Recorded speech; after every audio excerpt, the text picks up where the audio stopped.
Northern Colorado is being slammed with snow from the spring blizzard. Yeah, for many CSU students, it was quite the difference from the spring day that we all enjoyed yesterday. Dillon Thomas joins us live on a quiet campus tonight in Fort Collins. And Dillon, this storm caught some students by surprise. And Jim and Karen, this campus is as quiet as I've ever experienced it before, especially when I was back here as a student. That's because all this snow fell in a matter of a couple hours, and it's still lightly falling right now, forcing this university to shut down for the day.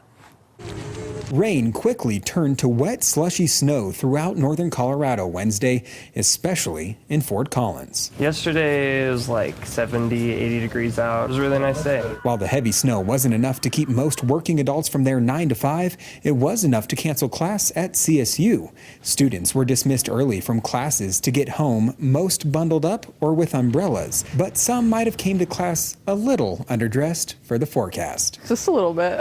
As the blizzard rolled through, we spotted Analia Quirk leaving class in shorts and tennis shoes. I was playing soccer last night at like 8:30 and it was warm.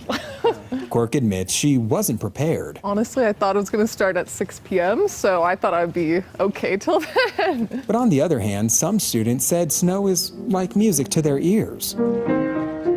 It's really nice weather.